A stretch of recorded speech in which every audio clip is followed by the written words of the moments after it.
Shalom, shalom, amados, a paz do Senhor.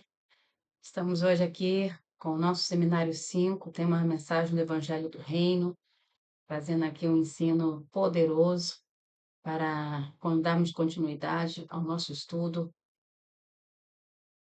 avançando aqui no nosso curso. Agradeço a presença de cada um, a participação, e sabemos que este é um tempo de edificação, por isso damos toda a honra e toda a glória ao nosso Deus por esse tempo. Que possa cada dia mais o Espírito Santo nos dar entendimento e renovar a nossa mente. Então, hoje estamos no seminário 5, a mensagem do Evangelho do Reino, e estaremos estudando o módulo 2. Este módulo 2 ele retrata aqui para nós um tema muito importante, que é o que nós temos falado muito sobre a questão do Evangelho, né? Que hoje nós, ao longo dos anos, nós temos ouvido e visto uma mensagem, um evangelho incompleto. Muitas das vezes as denominações, as igrejas se enfocam em parte do evangelho e não traz uma mensagem do reino completo, né? Se enfoca em pregar salvação, ou prosperidade, ou cura, e traz uma mensagem que não é completa. E somente o que transforma verdadeiramente a nossa vida é a mensagem do evangelho do reino, a mensagem que Cristo pregou aqui na terra. E existem muitos erros, né, quando se fala do reino de Deus, que isso pode causar uma morte, até uma morte espiritual. E as pessoas às vezes fazem algumas perguntas, né, rejeitam o reino e não permitem que outros possam viver de uma forma plena, conforme o próprio Senhor Jesus nos falou, que devemos ter uma vida abundante. Essa vida abundante nós somente encontramos no reino de Deus. E não só não viver uma vida abundante, como não trazer também um crescimento e um amadurecimento, que a palavra diz que nós precisamos sermos aperfeiçoados. A única mensagem que traz esse crescimento, que traz o aperfeiçoamento na nossa vida, é a mensagem do Evangelho do Reino. E por isso muitos erros têm se cometido, né, ao longo do tempo. O próprio João Batista, durante aquela transição, ele foi um profeta atípico. Na verdade, ele vinha de uma linha sacerdotal, mas ele foi escolhido para ser aquele que anunciava a vinda de Jesus, né? Então, ele viveu um ministério atípico da sua descendência, da sua linha sacerdotal, como profeta, que viveu no deserto, anunciando a chegada do Messias. E ele mesmo anunciava algo que podemos ver hoje que ele mesmo não entendia completamente e nem sequer conhecia, né, reconhecia o Messias. Ele somente reconheceu porque no momento que Jesus aparece ali no Jordão, o próprio Deus então se manifesta e declara: "Este é meu filho amado". Mas depois que João batiza Jesus, né, começa a haver algumas dúvidas e chega um determinado momento que o próprio João pergunta: "És tu aquele que estava para vir ou temos que esperar outro?" E essa é uma questão que o próprio João teve esse conflito, porque ele também, aquela mensagem que ele anunciava, que ele dizia, que ele pregava, agora era uma realidade, só que era uma realidade que talvez ele não entendesse muito. E o João tinha visto o próprio Espírito Santo descer sobre Jesus, né, e testificar que ele era o Messias. Então, por que que agora ele fazia essa pergunta? Né? Aqui, muitas das vezes, há alguns mal-entendidos que nós podemos analisar, né? João tinha motivado muitas pessoas a se arrependerem e a esperarem o reino de Deus, e ele tinha testificado, ele tinha visto que Jesus Cristo era o Messias, né? E ele até muitas das vezes tinha arriscado a própria vida para repreendendo o rei Herodes na época, muitas das vezes confrontando pessoas, né, através da sua mensagem. E qual foi a recompensa dele? A prisão. Muitas das vezes nós imaginamos, mas eu estou obedecendo a Deus, eu estou cumprindo o propósito, e às vezes passamos por situações, né, que trazem essa pergunta para a nossa vida: mas se eu estou cumprindo, vivendo o reino, cumprindo o propósito, por que que acontece isso? E nós vamos entender mais adiante essas questões, mas diante daquela situação, né, daquele desconforto, da prisão, da frustração, apesar de ter obedecido o chamado, o propósito que ele tinha, imagino que aquelas circunstâncias tão difíceis que João estava atravessando, né, querendo confirmar se era o Messias, não, ele teria que realmente aprender e viver a realidade da mensagem que ele tinha pregado. Ele anunciava algo e agora aquela mensagem era algo real, porque ele agora conhecia o Messias. Então, a vontade de Deus para João não era um resgate físico, mas sim que ele pudesse reconhecer Jesus e entender como Jesus estava apresentando aquele reino. Por isso, depois Jesus vai e declara sobre João que, nascido de mulher, não haveria ninguém maior do que João. Porém, o menor no reino seria maior que ele. Ou seja, João, nascido de mulher, profeta, teve um ministério forte, porque ele foi o precursor de Jesus, porém, ele não entrou no reino. Ele não entendeu o reino que Jesus estava apresentando. Então, nós vemos aqui que, para nós, às vezes, no meio de um engano, às vezes confusos, né, com algumas situações, podemos trazer dúvidas no nosso coração. Muitos líderes bem famosos, conhecidos, têm usado alguns meios de comunicação para divulgar um erro, né, desacreditando a mensagem do Evangelho do Reino, não crendo que essa mensagem é a única mensagem que pode transformar. E nós temos que aprender a submeter as nossas vidas a Deus, né, independente das circunstâncias, para que possamos viver e entrar no reino de Deus. Por isso, o plano de Deus não é conforme aquilo que o homem pensa. Muitas das vezes o ser humano ele procura colocar as suas próprias ideias, seus próprios projetos, né, sua própria estrutura, e o plano de Deus não é conforme o plano do homem. Não é Deus que tem que se encaixar nos nossos planos, não é Deus que tem que se encaixar nas nossas estruturas. E nós vimos isso muito claro através da vida de João, que ele propôs essa pergunta, né, para o Senhor Jesus, e ele já tinha sido informado que ele era o Messias. E na mente dele, Jesus não estava se manifestando como ele imaginava, como ele, talvez até o anúncio que ele já fazia da vinda de Jesus, ele tinha uma imagem, né, esperava algo diferente, e a maneira que Jesus veio não se encaixava na expectativa de João, na mensagem que João ministrava. E a resposta do Senhor para ele, né, lá em Mateus 11, ressalta que ele estava seguindo o plano de Deus. Jesus estava seguindo o plano de Deus, não era o plano de João. Não era se encaixar na mensagem de João, era o contrário. Jesus veio seguindo totalmente o modelo e o plano que Deus havia determinado. Então, o ministério de Jesus era, de forma intencional, né, viver aquilo que o Senhor, que Deus havia estabelecido. E por isso havia uma necessidade de mudança, de mudar a mentalidade.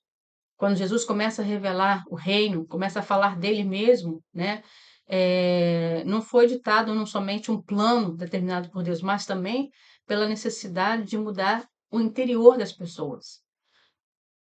O Senhor Jesus não vinha só trazer um reino, ele vinha trazer uma mudança, uma transição naquilo que os próprios judeus esperavam. E quando ele reage essa pergunta, Jesus expressou uma preocupação, né, sobre essa rejeição contra o reino. Quando os homens rejeitam ou mudam a mensagem de João ou de Jesus, estão cometendo um erro contra o próprio reino de Deus. A pregação do evangelho é para conscientizar a humanidade sobre o pecado e levá-los a uma mudança, uma transformação de vida. E aqui em Marcos 12, nós vemos aqui uma declaração que diz que o reino não estava longe do reino, porque ele tinha entendido como o amor de Deus estava presente através da vinda de Jesus Cristo. E ele declara que o reino é a justiça, a paz e a alegria. Não é comida e não é bebida. Então não era algo que vinha conforme um modelo que as pessoas esperavam, mas era algo que Deus já havia determinado para que o Senhor Jesus viesse à Terra e pudesse então manifestar esse governo. João tinha feito um grande anúncio, tinha levado o povo uma expectativa, né, para receber, mas às vezes essa expectativa humana não é atendida. Deus faz da forma que Ele quer. Ele trabalha da maneira que Ele quer.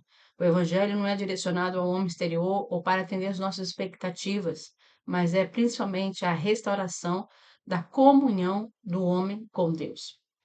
Que o governo do reino seja implantado na vida do homem novamente, né? E ele possa se voltar a Deus. Durante o ministério de Jesus, muitos discípulos às vezes tinham esse confronto, esse conflito, né, de saber por que que Jesus não agia de tal forma, por que que Jesus não matava logo os romanos, por que que Jesus não manifestava o poder dele de uma forma explícita, enfim.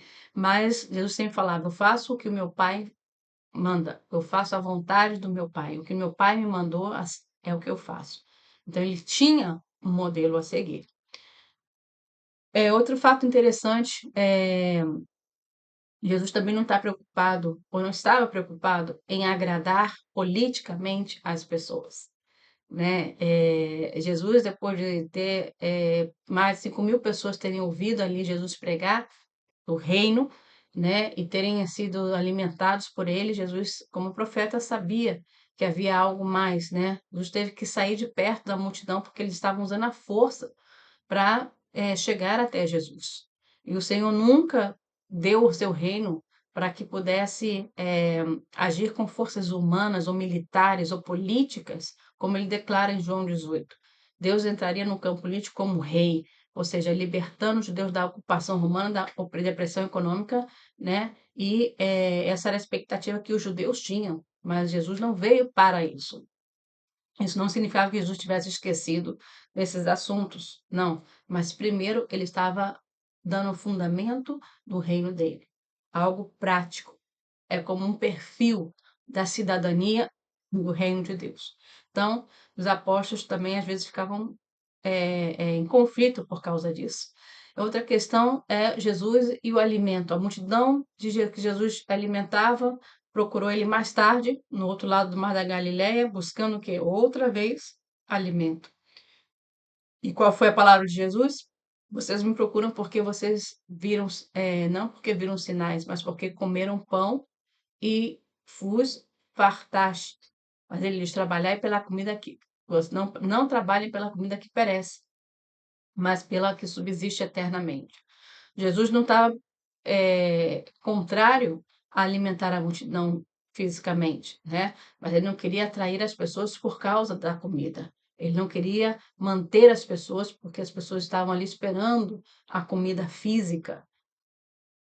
A gente vê muitas das vezes hoje as igrejas fazem tantas coisas para atrair as pessoas. O problema é que quando você atrai pessoas com pão físico, com obras sociais, eh, com eventos, com atividades, o povo depois não vai querer outra coisa. Você vai ter que manter e sustentar esse povo com aquilo com que você usou para atrair o povo. Se atrair o povo com eventos, com shows gospel ou com obra social, o povo não vai querer depois alimento de palavra, eles vão querer a mesma coisa que você deu desde o princípio. Isso é um risco que se corre, né?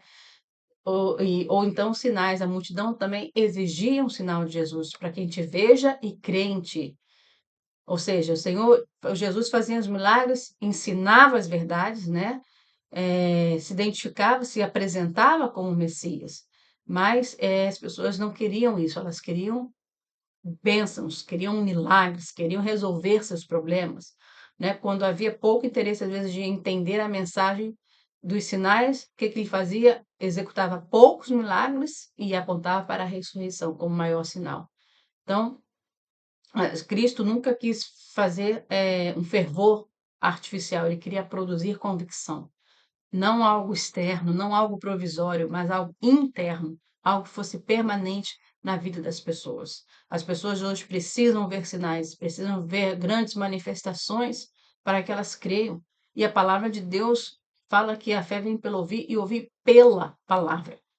Não há palavra. As pessoas ouvem a palavra domingo a domingo, mas isso não muda a vida delas.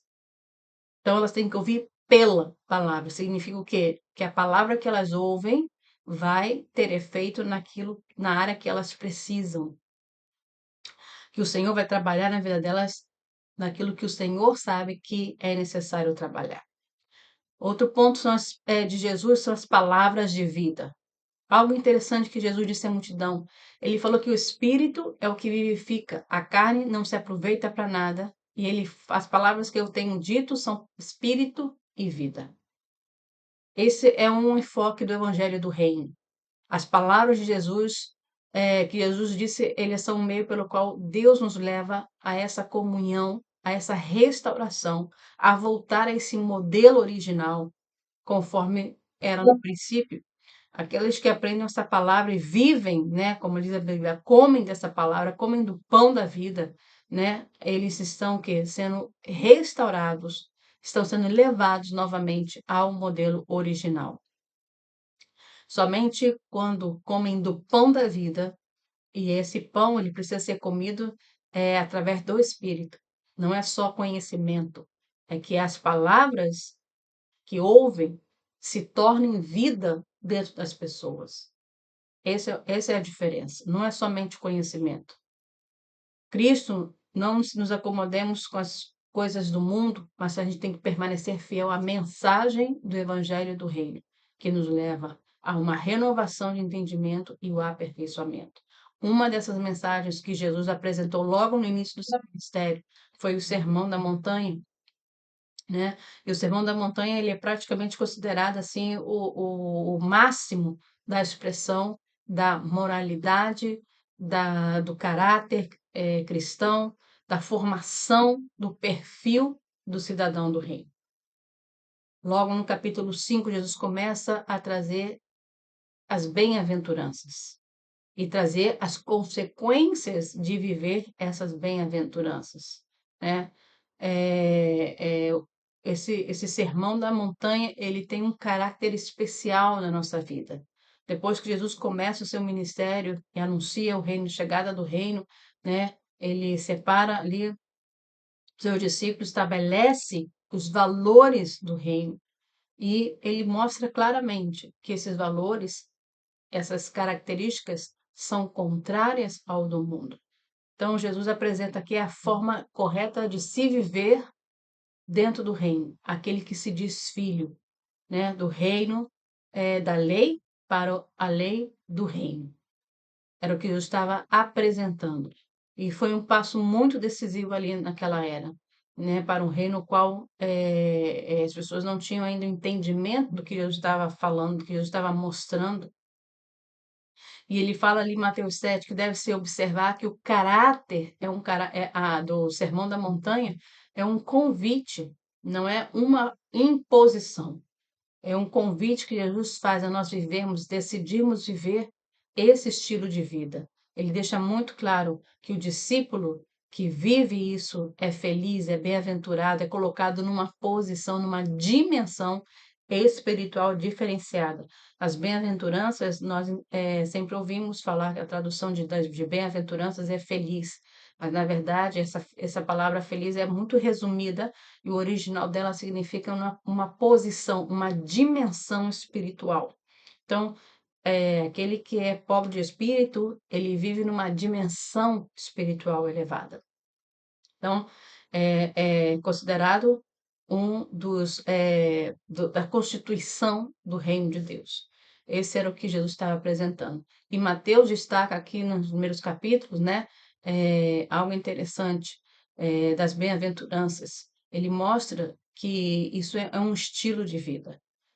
Não é uma imposição, não é uma obrigação, mas ele diz que para ser um cidadão, você precisa viver dessa forma, ou ser dessa forma, né? Que seja a sua essência, não só um comportamento, mas que seja a nossa essência. Tudo que se tem no Evangelho, nas cartas, nas epístolas, estão refletidos nas bem-aventuranças. E o Sermão da Montanha é algo que fala muito claro dessa justiça, quando ele diz buscar primeiro o reino e a sua justiça. Essa é a justiça de Deus. Esse é o mandamento dele. Esse é o perfil, né, que nos leva a viver uma vida abundante. E um ponto interessante é que ele coloca ali o local desse sermão. Por isso ele se chama o Sermão da Montanha. Jesus escolheu o alto, né? Ele escolheu uma montanha. Por quê? Tinha um significado importante ali para as pessoas, né? Jesus sempre, quando estava ministrando. A palavra diz que quando Deus se manifestou, ele se manifestou no monte. Falou com Moisés, falou com Abraão, né? Ele sempre escolhia um monte para falar com esses homens. E aqui a gente vê claramente que Jesus, ele não somente tem uma tipologia de Moisés, né? É, mas é o próprio Deus anunciando uma lei, anunciando determinando um estilo de vida, né? Ele não estava ali escrevendo as tábuas como Deus fez com Moisés numa pedra, mas ele estava escrevendo a lei para os corações pudessem receber essa lei, esse mandato, essa vida, esse reino pudesse ser escrito no coração de cada um. Cristo pegou esse sermão da montanha, que foi uma explicação justamente dessa lei, uma lei aperfeiçoada. Moisés recebeu a lei no monte, a lei no tempo de Moisés, ela controlava o comportamento, não mudava as pessoas, mas a lei que Jesus agora estava anunciando ali na montanha, o Sermão do Monte, era uma lei que tinha que transformar as vidas para que vivessem verdadeiramente no reino de Deus. É uma vida prática, uma vida real, uma vida que traz a vida abundante do Senhor Jesus. E essa deve ser a conduta dos cidadãos do reino.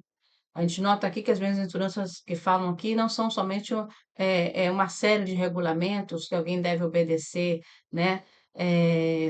Ela, na verdade, descreve como seguir a Cristo, como deve ser o cidadão que vive no reino e que é discípulo, que Jesus começou o seu ministério falando sobre isso, para realçar e alcançar essa realidade na vida das pessoas. Essa essência que tinha em cada expressão desse sermão.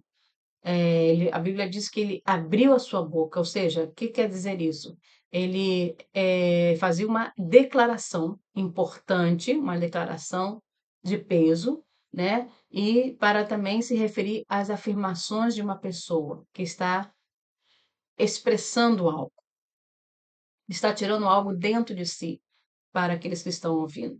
E a Bíblia diz que ele os ensinava, né? Algo constante, algo permanente, né? Não é um sermão às vezes pregado em uma certa oportunidade, mas era a própria essência.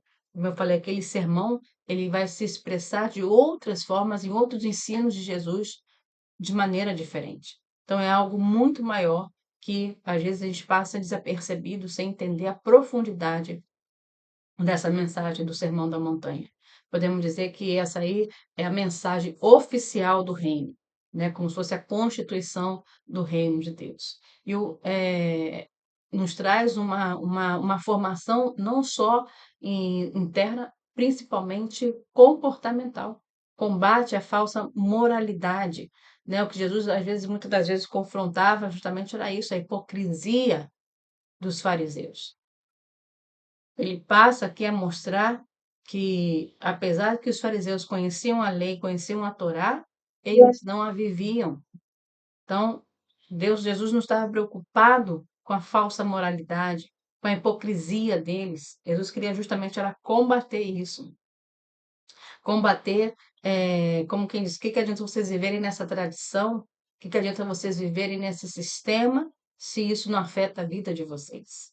Era o que eu estava falando. Os líderes religiosos da época, eles tinham uma justiça, né, baseada nos rituais, baseada na lei, mas que isso não trazia para eles uma transformação de vida. E a justiça que o próprio Jesus aqui descreve é verdadeira, é real e ela tem que ter origem dentro do nosso coração, porque daí é uma mensagem que vai produzir renovação na nossa mente.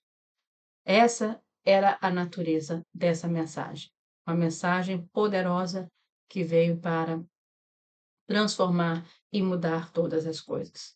E é contra tudo aquilo que se esperava na época. Era uma nova harmonia que o próprio Espírito Santo produzia, né? Uma forma de viver, uma forma de transformar, uma forma de seguir a Cristo. Isso é o que ele declara. Em Lucas 13, ele diz: no maior sermão de Jesus, começa com as bem-aventuranças. E aí nós vemos, são 9 declarações que transformam totalmente, né, que vai em contra daquilo do sistema, inclusive, né? E ele estava ali estabelecendo uma contracultura, de uma maneira diferente de ver a vida em Deus ou com o Messias, né? Jesus está pedindo para que sejamos um com ele e sejamos cidadãos desse reino, porque ele mesmo é o próprio modelo. A gente tem que ver esse sermão da montanha como um modelo para a nossa vida. Não é moda humana, não é, novidade da igreja que vai trazer um modelo bíblico para a nossa vida. É o que já está estabelecido pelo Senhor. É aquilo que já está determinado e ensinado por Ele. Viver de acordo com aquilo que Ele já estabeleceu. É fácil, é simples. O Evangelho não é complicado, o Evangelho não tem nem nada de mirabolante, nem mágico. É simplesmente conhecer, obedecer e viver. Simplesmente isso. Esse é o tema da mensagem de Cristo. Viver de acordo com aquilo que Ele estabeleceu, que vai contra parâmetros do mundo e muitas das vezes até parâmetros religiosos, né? Ele apresenta uma perspectiva totalmente diferente de vida, totalmente diferente. Nos ensina que ainda existem muitas outras bênçãos espirituais esperando por nós, a partir do momento que nós decidimos viver de acordo com essa mensagem. E essa mensagem do Evangelho do Reino é a única que pode produzir transformação e nos transformar em cidadãos do reino de Deus. Essa mensagem não é corrompida, não é parcial, é uma mensagem completa, é uma mensagem real. O reino, a mensagem do reino tem todas as coisas, não vai além, né, de só salvação. A salvação é só a entrada. Nós precisamos ir além da salvação, precisamos ir além, de querer viver certas partes do evangelho. Nós temos que viver uma plenitude desse evangelho. E para isso, nós precisamos também ser plenos, estarmos integralmente no reino. Nós não podemos ver o evangelho se nós não estivermos integralmente no reino. Quando as pessoas estão só vendo o reino de longe, elas vão viver de gotas, de misericórdia, de bênçãos, de resolver seus problemas, mas não vão ter uma vida abundante que Jesus declarou. Eu vim para que tenham vida e a tenham em abundância. E essa vida somente nós encontramos no Evangelho do Reino de Deus. Por que que nós enfatizamos muito sobre o reino? Porque essa é a mensagem de Jesus na terra. Esse foi o propósito de a vinda de Jesus, estabelecer o reino. Ah, Jesus veio salvar? Veio, mas ele não veio salvar, ele veio trazer um reino, e dentro desse reino tem salvação. Ele perdoou o nosso pecado, perdoou, e dentro do reino tem perdão, tem reconciliação, tem justificação. Por que que nós vamos escolher viver parte do evangelho se no reino nós temos tudo? A diferença é que para viver parte do evangelho, a única coisa que nós precisamos é ser salvos. Mas para viver a plenitude do reino, nós precisamos nascer de novo. Precisamos, a Bíblia diz que nos esforçarmos para entrar no reino de Deus. E esse é o convite do reino, que muitas pessoas não querem, rejeitam porque elas veem que há um preço, que há uma exigência, que há uma renúncia, e elas já estão conformadas com o evangelho fácil, o evangelho que quer agradar, o evangelho que, como a Bíblia diz, traz comichões nos ouvidos, ou seja, uma mensagem agradável, uma mensagem que me mantém confortável, que eu não preciso de muito esforço e que, como estamos na graça, o Senhor vai me abençoar de qualquer maneira. Não querem viver uma vida plena, convertida, transformada, restaurada e santificada na presença do Senhor. É uma mensagem dura, é uma mensagem de confronto, é uma mensagem que nos faz sair da zona de conforto, que produz na nossa vida crescimento, e crescimento dói. Crescimento dói e traz responsabilidades. Quando nossos filhos vão crescendo, nós vamos também aumentando a responsabilidade, né? Quando são pequenos, nós fazemos tudo por eles. À medida que vão crescendo, a gente já manda arrumar o quarto, jogar um lixo fora. Então, o crescimento, ele produz responsabilidade. E para crescer no reino, nós também começamos a ver as responsabilidades que nós precisamos de ver para ser parte desse crescimento. Que essa mensagem possa trazer na sua vida edificação, transformação e que o Espírito Santo possa continuar trazendo, renovação no seu entendimento, que seja a realidade da sua vida. Agradeço mais uma vez a sua presença, a sua participação, que você seja continue sendo edificado poderosamente e nos vemos no próximo módulo. Deus abençoe. Shalom.